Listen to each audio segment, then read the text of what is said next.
on Fox Carolina, the 6 o'clock news. Going in depth right now, Israel's war cabinet continues to discuss a potential response to Iran's airstrikes over the weekend. Sources have told CNN that the U.S. expects Israel's reaction will be limited in scope, but the Iranian president has warned that even the smallest action against Iran's interests will be met with a, quote, severe, extensive, and painful response.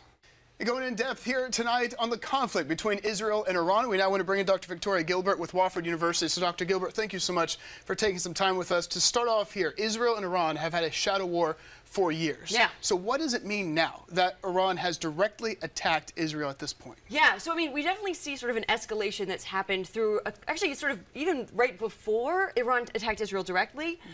So before that, and sort of what led to that eventual attack, was the fact that Israel attacked Iran's consulate in Damascus. Now, for the Iranians, I mean, you can argue, I mean, just like any diplomatic center, that is essentially Iranian soil. Iran had sites in Syria before they had been attacked by Israel, so that part of things was not unprecedented by any means. But the fact that this was a consulate, the fact that, you had significant members of the Iranian Revolutionary Guards who were killed in that attack, basically left Iran feeling like they had to do something to respond. Okay. And so the fact that they chose this particular variety of way to respond, yes, the fact that it's direct on Israel is unprecedented, for sure. But kind of like when they responded to the assassination of General Qasem Soleimani, who was killed by the United States several years ago in 2019, there's a degree to which this is sort of a measured response. Iran knew that, for the most part, the drones, the missiles that were sent Israel's way were going to get destroyed before they got there. Okay. So 99% of these things were, in fact, destroyed. A lot of them before they even made it to Israeli airspace. And that was a cooperative effort by the United States, Jordan, and Israel itself to do this. So Iran isn't foolish. They know that that was going to happen. So this was really a response that was designed to show that they were taking this seriously, to show their domestic political audience that they were taking this seriously, but also to avoid casualties that would force an escalation on Israel's part.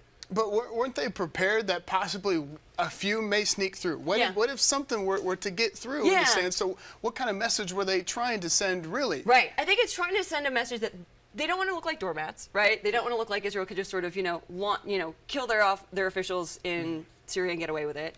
But at the same time, this is sort of, okay, for example, the use of drones and sending the drones intentionally from Iran as compared to somebody closer, like using their proxies in Lebanon, like Hezbollah, right?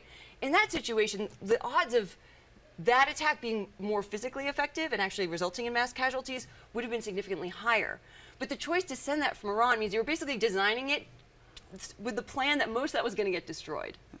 With Iran being involved in so many proxies and so many fronts, even with their now partnership with Russia, supplying weaponry there, with their presence in Ukraine, the war there. So what does Iran want?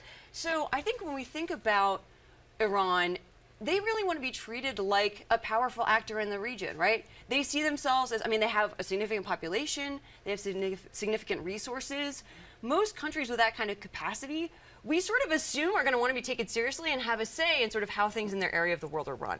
And so I think a lot of when we look at sort of Iran, for a good section of sort of the bodies within Iran that make Iran's foreign policy, that's really the motive, right? Okay. It's that sort of realist kind of like, we want to be taken seriously, we want to sort of be able to shape the world around us.